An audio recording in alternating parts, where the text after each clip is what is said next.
Hello and welcome to Investment Insight. Before we begin, make sure to subscribe and hit the like button. Now let's break down what's happening in the markets today in a clear and simple way. So, we're starting with this image today that just seems completely contradictory. Right. Picture Alphabet, the parent company of Google. This is an enterprise that, they practically print money from search ads. They're sitting on one of the most formidable cash reserves in corporate history. Yeah, massive reserves. Exactly. Yet when you are looking at the recent financial data, they are currently crossing the Pacific, knocking on the doors of Japanese pension funds, and basically asking to borrow hundreds of billions of yen. It is, it's a totally jarring image, isn't it? It really is. And it represents the structural shift that, it goes far beyond just routine corporate finance update. The mechanics behind why a cash-rich tech behemoth is suddenly, hunting for foreign debt, it tells us exactly where the global economy is heading right now. And that is exactly the mission of our deep dive today. We are exploring how this whole artificial intelligence boom is fundamentally transforming big tech. Because we are watching these companies evolve, right in front of us, from these asset-light, cash-generating software platforms into highly leveraged, capital-intensive infrastructure giants. And in the process, they are completely rewriting the global financial playbook. They are. It's a total re-engineering of corporate balance sheets, really, and it's not just an isolated tech sector issue anymore. Right, and for you listening, understanding this specific shift is absolutely crucial because AI is, it's no longer just a consumer product or this shiny narrative for the stock market, right? No, not at all. It is a physical reality that is so incredibly expensive, it is literally rewiring global debt and currency markets as we speak. So let's just start with the specific event. Let's do it. Based on the data, in May 2026, Alphabet started preparing to issue its first ever yen-denominated bonds. We are talking about hundreds of billions of yen here. Yeah, huge numbers. Managed by heavy hitters, too, like Mizuho, Bank of America, and Morgan Stanley. And we really need to place this Japanese issuance into a much broader context, because this isn't just an opportunistic play in one specific market. Right. Over a span of just 4 months, Alphabet has initiated this massive $60 billion global borrowing spree. Wow. Yeah, they are tapping into multiple currencies all across the globe. They've been issuing debt in euros, Canadian dollars, British pounds, Swiss francs, and now the Japanese yen. It's everywhere. Exactly. Yeah. Just recently, looking at the data, they raised roughly $17 billion strictly in euros and Canadian dollars. But, looking at this critically, I kind of have to push back on the core premise here for a second. Okay, sure. Alphabet generates tens of billions of dollars in pure profit, right? They do. So even under the current U.S. economic landscape with President Trump, where, domestic capital flows and corporate operations are really robust, why are they taking on foreign debt at all? Right, why bother? Exactly. If they have the cash just sitting in the bank, why are they suddenly acting like an over-leveraged startup maxing out credit cards in 5 different countries? It's a very logical question to ask. And the short answer is that they aren't borrowing because they lack cash flow. They are borrowing because the scale of their immediate capital needs it's basically dwarfing those historic cash reserves. Okay, so it's a scale issue. Yeah, when you are undertaking a multi-year global infrastructure build-out, draining your localized cash reserves just leaves you incredibly vulnerable to market shocks. I see. You need leverage to maintain liquidity. Their shopping list has simply gotten way too expensive to fund purely out of the corporate checking account. And when we look at the data regarding what is actually on that shopping list, it reveals a massive historical anomaly. It really does. Because for the last decade, we've valued companies like Google, Meta, and Microsoft precisely because they didn't require massive physical infrastructure. Right, the whole asset-light model. Exactly. They wrote software once, and the marginal cost of serving the next million users was basically zero. But looking at Alphabet's Q1 2026 data, that model is breaking down. Completely. Their free cash flow, which is, the actual cash left over after running the business, was a very healthy $10.1 billion. Right. But their CapEx, their capital expenditure for that exact same quarter, was a staggering $35.7 billion. And that ratio is the entire story right there. We are seeing CapEx run at more than 3 times the rate of free cash flow. Which is wild. In traditional tech economics, that is virtually unheard of. It really is. It's basically like bringing home $10,000 a month in your paycheck, but then deciding deciding to build a $35,000 extension on your house every single month. That's a perfect way to put it. No matter how rich you are, eventually you have to go to the bank and take out a loan. Exactly. And just to clarify the reality of that CapEx number, because it's important, this isn't money being spent on hiring more software engineers or, running ad campaigns. Right. This is the hard stuff. Yeah, this is the hard stuff. Capital expenditures, the money deployed to buy, build, and maintain physical assets. And looking at the breakdown of that $35.7 billion, recent analysis shows about 60% of that went directly into servers. And we aren't talking about basic web hosting servers here. No, we're talking about highly specialized, incredibly expensive AI accelerators and GPUs. Wow. And then the remaining 40% went into the physical data centers and the networking equipment required to just, house and connect all those chips. And Alphabet's total capex for 2026 is projected to land somewhere between $180 billion and $190 billion. Just for 1 year. For 1 year. And they aren't operating in a vacuum either. If you aggregate the projected 2026 spend across all the major players, Alphabet, Amazon, Microsoft, Meta, these 4 companies combined are on track to spend over $700 billion collectively on AI infrastructure in a single year. $700 billion, I mean, that is a figure that surpasses the gross domestic product of many developed nations. It's hard to even wrap your head around. It is, and this really highlights the paradigm shift you mentioned earlier. The defining trait of big tech used to be that they were asset light. They operated in the cloud, which felt weightless to all of us. Right. But the cloud is actually just millions of physical machines housed in massive concrete buildings. Yeah, exactly. To win the AI race, they are morphing into these capital-intensive companies. They are starting to look way less like software innovators and much more like 19th century railroad barons. Or modern utility providers. Yes. They have to acquire massive tracts of land, build these industrial-grade cooling systems, and secure enormous long-term power purchase agreements just to ensure the local power grid doesn't completely collapse when they turn the machines on. That's the reality of artificial intelligence today. It is, without a doubt, the most energy-intensive and hardware-dependent technology we have ever tried to scale. Okay, so we've established the immense scale of the cost here. Yeah. They are essentially building the most advanced factories on Earth, which obviously requires mountains of upfront capital. But that brings us back to my original confusion regarding the yen. The United States financial market is the deepest, most liquid corporate bond market on the planet. It is. So if Alphabet needs to borrow billions to build data centers, why on earth do they have to go to Tokyo or London or Zurich to find the money? Well, it's a really common misconception that venturing into foreign debt markets implies the domestic market is broken or blocked somehow. Okay. The U.S. corporate bond market is functioning perfectly well.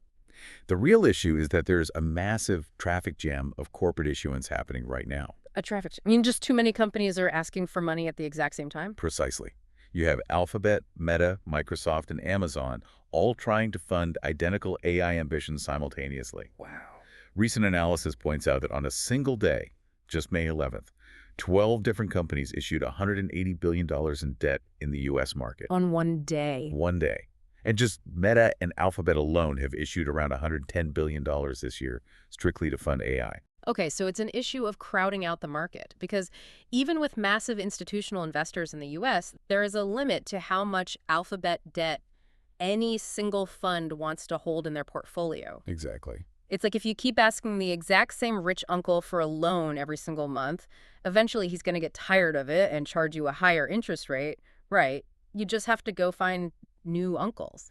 That is exactly how bond pricing works. The more supply you dump into a single market, the more you have to incentivize those buyers with higher yields. Which costs the company more. Right. Higher yields mean significantly higher borrowing costs for Alphabet.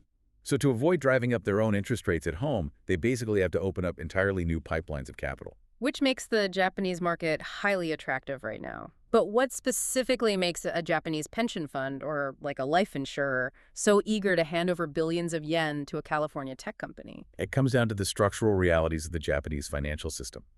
Japanese institutional investors manage these vast pools of capital, and they have incredibly long-term liabilities.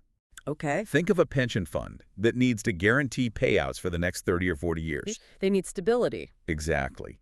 And because domestic yields in Japan have historically been very low, these institutions have this voracious appetite for highly safe, long-term, yield-generating investments from blue-chip global corporations. And Alphabet is practically the definition of a blue chip corporation.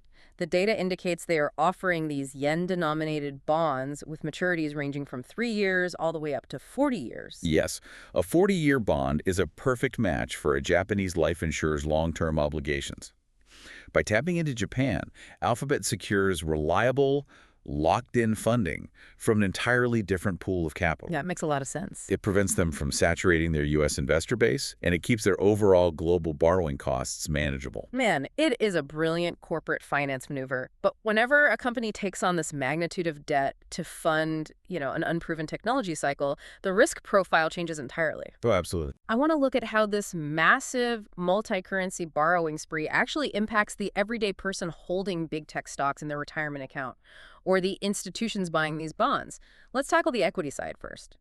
Well, the equity markets are currently exhibiting deep, deep optimism. Without a doubt, looking at the valuation reality as of May 14th, 2026, Alphabet's stock ticker, GOGL, is sitting at $401.07, carrying a market cap of roughly $4.86 trillion. Massive. So the stock market clearly believes that this $700 billion industry-wide infrastructure bet is going to pay off. The market believes the revenue will materialize, yes. But there is a massive hidden danger lurking in these capital-intensive investments that equity investors are largely ignoring right now. What's that? The brutal reality of depreciation. Right, because earlier we compared big tech to railroads and utility companies. But a railroad track or a steel mill, they can operate for 50 years and retain their value. You just do some routine maintenance. Exactly. The lifespan of industrial-era capital assets was measured in decades.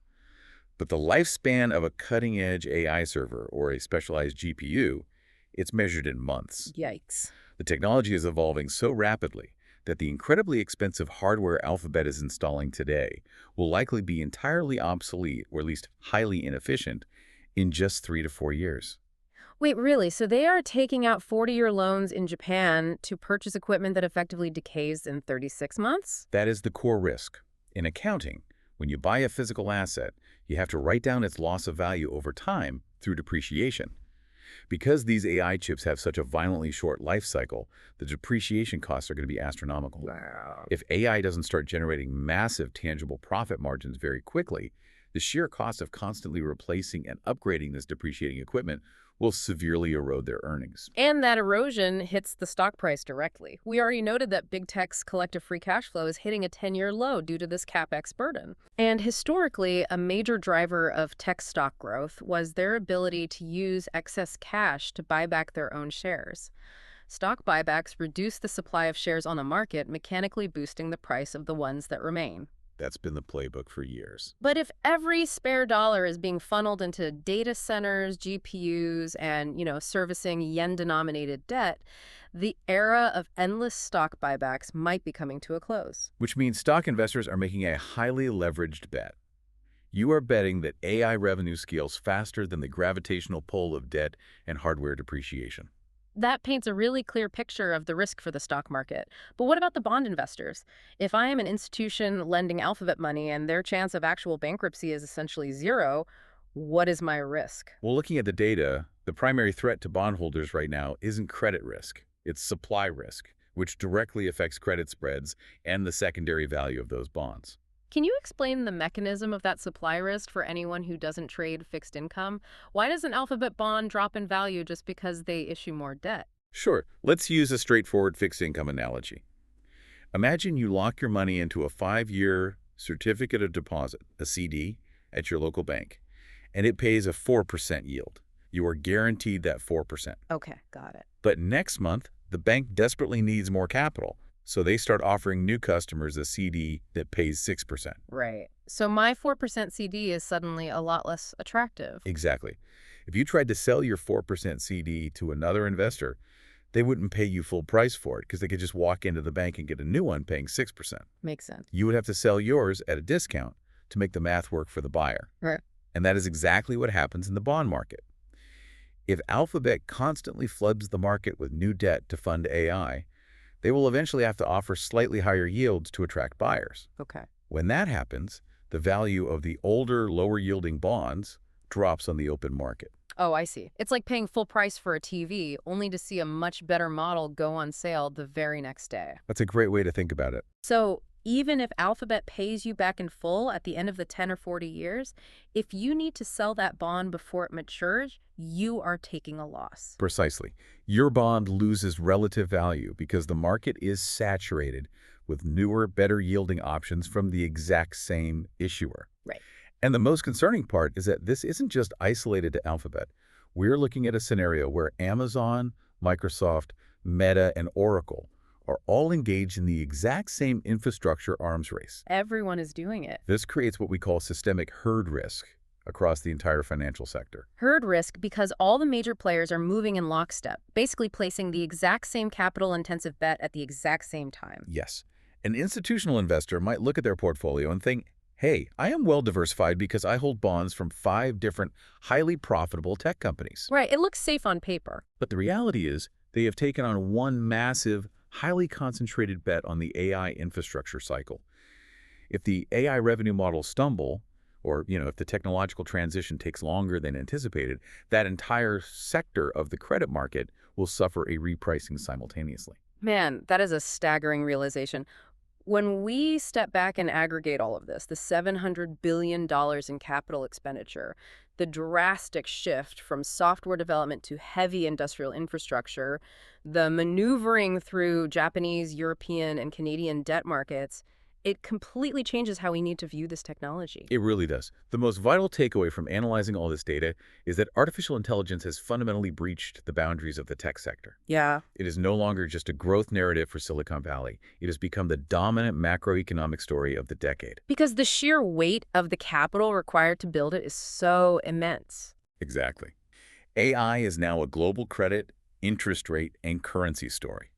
It is dictating the flow of institutional capital worldwide. The demand for physical infrastructure is forcing the richest corporations in human history to scour the globe, managing complex currency hedges and locking up capital for decades just to keep the machines running. It is wild to think about the disconnect between our daily experience of AI and the physical reality powering it. It really is night and day. You open your laptop, you ask a chatbot to summarize a PDF or generate an image, and it feels entirely weightless. It feels like magic happening in the ether. But behind that simple software query is an industrial reality so dense, so power-hungry, and so expensive that it requires tapping into the retirement savings of Japanese pensioners just to fund it. And that physical reality presents an entirely different way to think about who actually profits from this boom. How so? Well, we are so focused on the tech giants themselves. Alphabet, Microsoft, Meta, assuming they will capture all the value. But given the massive debt loads, the rapid hardware depreciation, and the sheer cost of this infrastructure, the real winners might not be the companies building the AI models at all. That's a fascinating pivot. If the tech giants are taking on all the financial risk, who actually stands to benefit the most? Think about it historically. During a gold rush, the most reliable profits weren't made by the people risking their lives mining for gold. The profits were made by the merchants selling the pickaxes and shovels. In the context of the AI revolution, the most lucrative opportunities might lie in the highly unglamorous secondary industries that big tech absolutely relies on to build these facilities. Like who? I'm talking about the local power utility companies locking in multi-decade energy contracts, the construction firms pouring millions of tons of specialized concrete for data centers, Oh, wow, yeah. the industrial manufacturing companies designing the massive HVAC and liquid cooling systems required to keep these dense server farms from just melting down. As AI continues to rewrite the global financial system, these quiet, capital-intensive secondary industries might emerge as the ultimate beneficiaries of this entire boom. That is an incredible final thought to leave you with as we watch this infrastructure arms race unfold. The biggest winners of the AI revolution might just be the companies pouring the concrete. Well, that wraps up our deep dive into the shifting global economics of big tech. Don't forget to subscribe and hit that like button.